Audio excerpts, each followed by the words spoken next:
My name is Twenge. I'm a professor of psychology at San Diego State University. I'm going to base my remarks on the slides that you should have in front of you. So I research generational differences. I've been doing that for 3 decades. I got used to seeing changes that were big, but they would take a decade or two to get there. Then around 2012, in some of the large national surveys of adolescents, I started to see changes that were bigger and more sudden. I had really never seen anything like it. So for example, more and more teens said that they felt left out. More said that they felt lonely. More said they felt like they couldn't do anything right, that their life wasn't useful, that they didn't enjoy life. These are classic symptoms of depression. Major depressive episodes, so clinical level depression that really requires treatment, doubled among both adolescents and young adults before the COVID pandemic, between 2011 and 2019. And it's not just symptoms, it's also behaviors. Emergency room admissions for self-harm behaviors, which are linked to depression, doubled among 15 to 19-year-old girls and young women, and quadrupled among 10 to 14-year-old girls. The suicide rate in these adolescent age groups doubled over that time period, which begs the question, what happened around 2012 that might explain that? That was the question that I had when I first started to see these trends more than 10 years ago.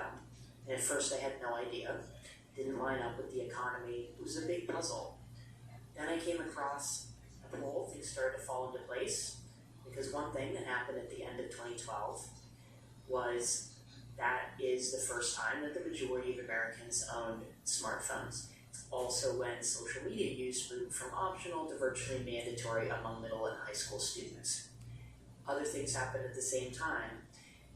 Adolescents and young adults started spending a lot less time with friends and family in person. That time was nearly cut in half. Also declined among older age groups, but not by as much. Teens also started sleeping less. The number who sleep less than 7 hours a night, which is a significant amount of sleep deprivation in this group, started to skyrocket right around that same time. And sure enough, teens who spend more time using social media are much more likely to be depressed, particularly among girls. A study in the UK found that heavy users of social media among girls were 3 times more likely to be depressed.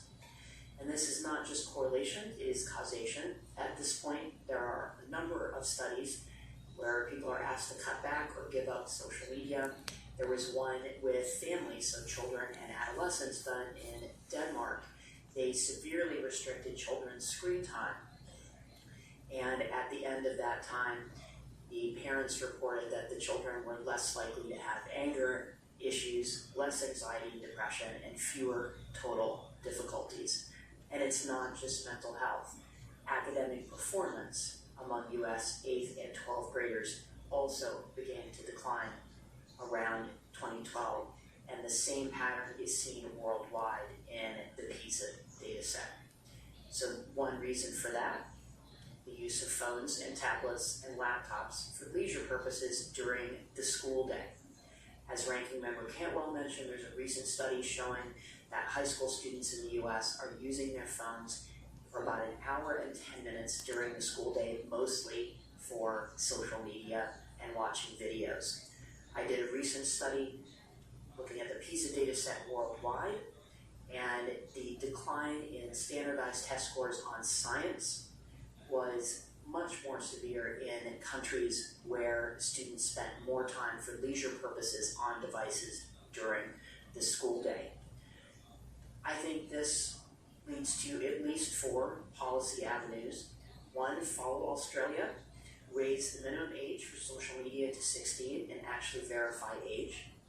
Set a minimum age 16 or probably 18 for AI companion apps, so the AI boyfriends and girlfriends, the AI sexy chat apps, so we don't have 12-year-olds having their first romantic relationship with a chatbot.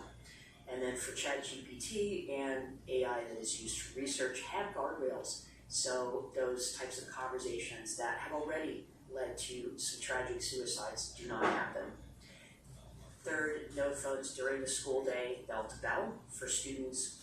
And fourth, that school-issued devices are used for school, are used for educational purposes, that they block social media, that they block streaming services like Netflix and Disney Plus, and that they block pornography sites. Thank you very much.